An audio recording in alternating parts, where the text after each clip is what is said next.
Hi, and welcome back to Heimlich History. Now, we've been talking in the last few lectures about the Cold War, and it was cold because there was no actual fighting between the two main antagonists, America and Russia. But that doesn't mean that these two powers can't start firing at each other all sneaky and indirect-like. And that's what happened when the Cold War finally heated up into a war that many Americans forget. It was called the Korean War, and we're only going to here talk about it briefly. Unlike the actual Korean War, we're going to try to get in and get out as fast as possible. So if you're ready, I'm ready. Let's get to it. It's time to kick it old school.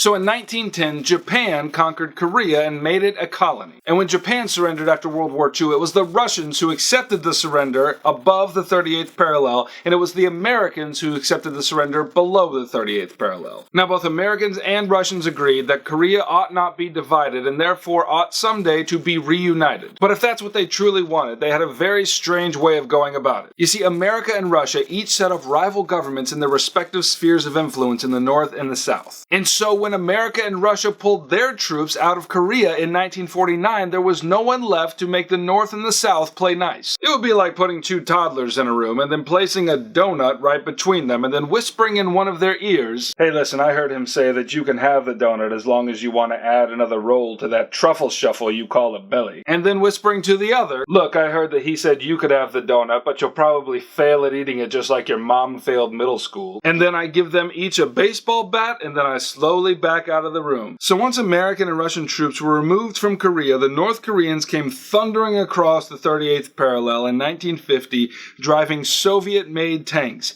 And they ended up driving the South Koreans all the way down to the very edge of the peninsula. At the news of this, President Truman jumped into action. He asked Congress to adopt the provisions of something called the National Security Council Memorandum No. 68, or NSC 68, which effectively quadrupled America's budget for military expenses. And Congress passed it. And so with all that money, we built lots of guns and planes, and shortly thereafter, Truman sent naval and air support to South Korea. And since he was already in Japan at the time, Truman appointed General Douglas MacArthur to lead the operation.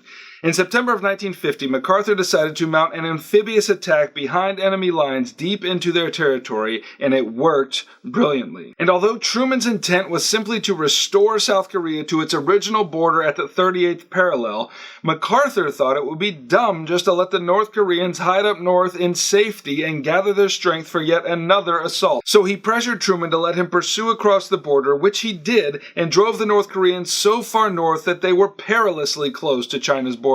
And China was like, "Nuh-uh," which, when being translated into English, means nuh-uh. And so China sent forces to push MacArthur back, and they did, all the way down to the 38th parallel. And ladies and gentlemen, we are back right in the same stinking place we began. And a few months later, peace talks began. But the two parties couldn't agree to the terms of prisoner exchanges, and so the fighting went on for another 2 years until they could make up their minds. This war was brief, but it was exceedingly bloody. Over 40,000 Americans died, and 100,000 additional Americans were wounded in action. But it was the Koreans that fared far worse. Historians argue that somewhere between 3 and 4 million Koreans died in this war, and that about a quarter of the North Korean population was killed by American bombing. And since that day, every North Korean child is taught about the Holocaust of the American bombing in the Korean War. And it should be no surprise to anyone who watches the news today that North Korea is not the biggest fan of America. And here's an interesting tidbit for you. The peace treaty between North Korea, South Korea, China, and America was never formally signed. So technically speaking, a state of war still exists between those belligerents, which explains why North Korea is still intent on blowing us up. I'll see you next time.